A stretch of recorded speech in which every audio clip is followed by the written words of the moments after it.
Bonjour.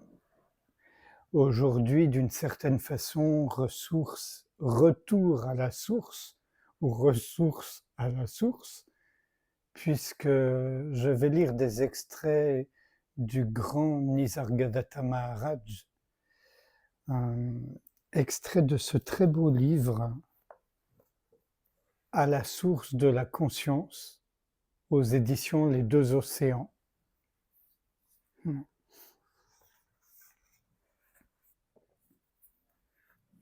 Donc des entretiens de 1980-1981. Devenez amis avec votre état indifférencié, avec le vrai soi. Il n'y a jamais eu de dualité, vous demeurez néanmoins prisonnier de l'illusion de ne pas faire un avec lui. J'ai compris ma véritable nature, elle est toujours vivante, mais pas de la façon dont tout le monde le croit. Je ne tiens pas à vivre cette vie en m'appuyant sur les connaissances ou les expériences du monde objectif. On me dit que je dois vivre. Vivre ainsi ne m'intéresse pas. Je suis vivant parce que telle est ma nature. C'est là, l'existence est là. Je suis uniquement ici à la suite de cette existence. Mon état véritable, qui est complet, indifférencié, est au-delà de la vie et de la mort. Je ne suis jamais contraint par le corps ou l'intellect, je suis sans limite. Là, un visiteur lui pose la question plutôt, si je suis malade et inconscient, et que Maharaj soit malade et inconscient, quelle différence y aura-t-il entre nous? Maharaj, je connais ma véritable nature, je suis cela, tandis que vous demeurez limité à un corps et une mémoire. Alors si vous vous sentez malade, faites venir le médecin, il pourra peut-être quelque chose pour vous. Vous avez toutes ces notions, moi je n'ai rien. Je repose au sein de ma vraie nature, alors que vous avez pris une couverture sous laquelle vous ne trouvez pas le repos. N'est-il pas vrai, quand vous êtes malade, que vous ne pensez à rien d'autre que votre maladie? Pourquoi êtes-vous entré dans un tel circuit? Quand je vous parle, ne vous efforcez pas de comprendre à partir de ce corps intellect. Votre état véritable est toujours présent. Il n'est pas parti se réfugier ailleurs. Vous ignoriez que cet état avait toujours été là, et bien qu'à présent vous le sachiez, vous n'avez rien accompli. Il est toujours présent, il était là de tout temps. Le point de vue ultime est qu'il n'y a rien à comprendre. Donc, quand nous nous efforçons de comprendre, il s'agit d'une complaisance envers les acrobaties de la pensée. Tous ces éléments spirituels que vous avez tellement soif de connaître habitent le monde objectif, sont dans l'illusoire. Toutes vos activités matérielles et spirituelles appartiennent à cette illusion. Tout ceci se produit dans le monde objectif, tout cela n'est que malhonnêteté. Il n'y a rien au sein de cette fraude. Le visiteur, ou un visiteur, durant la méditation la nuit dernière, j'ai éprouvé un pur état je. J'ai compris qu'il s'agissait de la rencontre du soi. Maharaj, est-ce là votre compréhension du soi? Recrachez-la. Quoi que vous ayez pu comprendre, vous ne l'êtes pas. Pourquoi vous perdez-vous dans des concepts? Vous n'êtes pas ce que vous savez, vous êtes ce qui sait.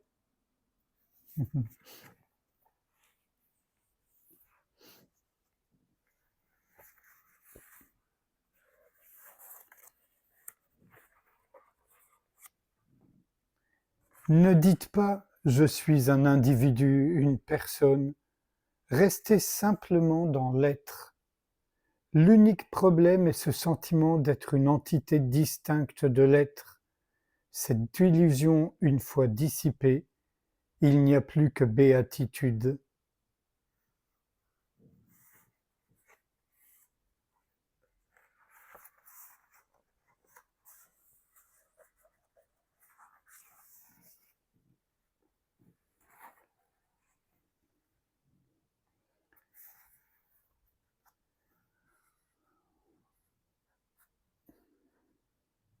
On lui demande s'il ne demeure pas un dernier attachement ne venant pas du soi, mais du corps. Maharaj, on peut le dire, c'est lié en quelque sorte à l'activité administrative de l'être. Voici un problème difficile. Il vous faut rejeter et vous débarrasser de tout ce que vous savez, de tout ce que vous avez lu, et en même temps posséder une conviction absolue sur cela dont personne ne sait la moindre chose. Vous ne pouvez vous procurer aucune information sur cela, et pourtant, sur cela, vous devez avoir la conviction la plus totale que c'est difficile.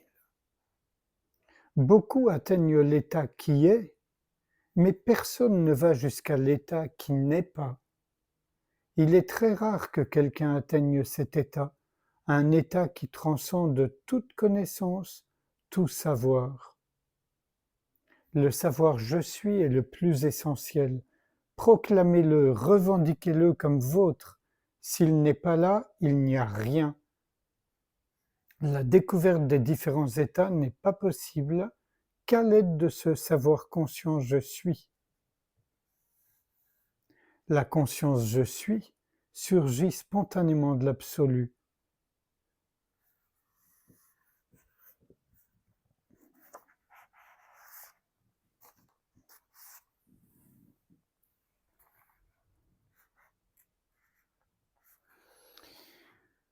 La difficulté vient de ce que tout le monde veut connaître le soi, mais sans abandonner l'identification au corps.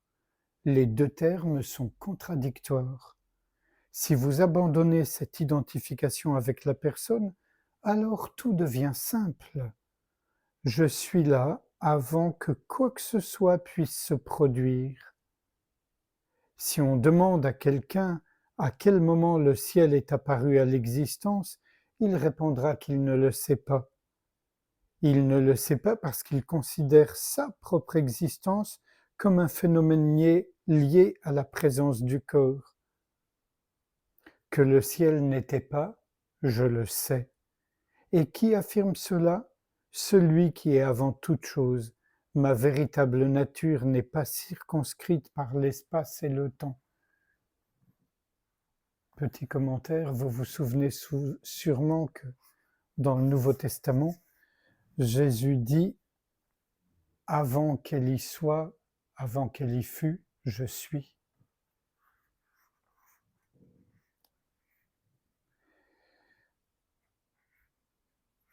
Et là, pour montrer un peu comme ça pouvait être sportif d'aller rencontrer Nisargadatta, il y a un visiteur qui fait part de ses expériences et il est flatteur envers Nisargadatta qui lui dit d'abord « Je ne veux accepter aucun de vos compliments ». Et ensuite, il lui dit « Vos expériences ne m'intéressent pas. Je m'intéresse seulement à vous. Celui qui parle et celui qui écoute ne font qu'un. La majorité des gens qui viennent ici sont dans un état que l'on pourrait comparer à celui qui suit un bon dîner. Ils sont rassasiés et comme les vaches, ils ruminent. Ils ne sont pas intéressés par une nourriture nouvelle, c'est pour cela qu'il n'y a pas de questions. Si quelqu'un comme vous n'arrive pas avec de vraies questions, il n'y aura pas de réponse. Vous êtes venu vous procurer la connaissance et vous êtes la connaissance. Le visiteur insiste, Dakshinamurti, un aspect de Shiva, enseignait ses disciples en silence. Maharaj lui dit que Dakshinamurti aille au diable, ce ne sont que des ragots que vous rapportez là. Une chose que vous avez lue ou entendue, quelles sont vos propres expériences?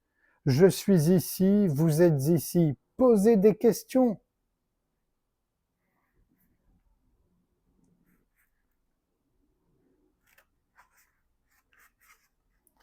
Et un tout dernier extrait,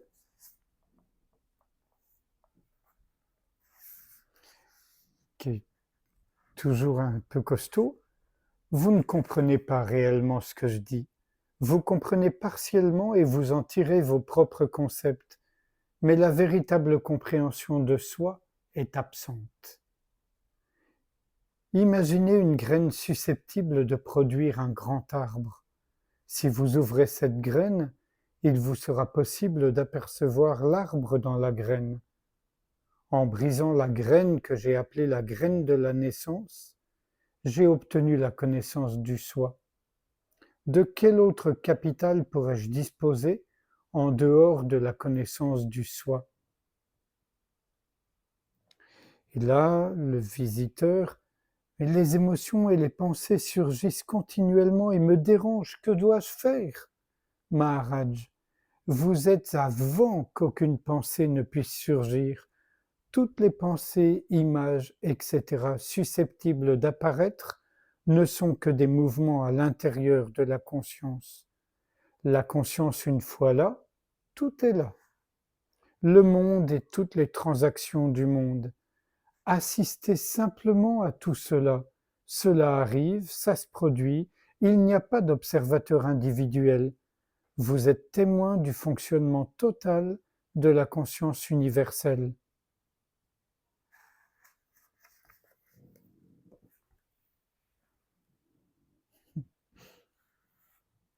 Maharaj. Sans réfléchir à ce qui vient d'être lu, même s'il peut y avoir des petits échos, je vous invite à passer un moment en silence, sans rien faire, juste être ouverture.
Je vous remercie.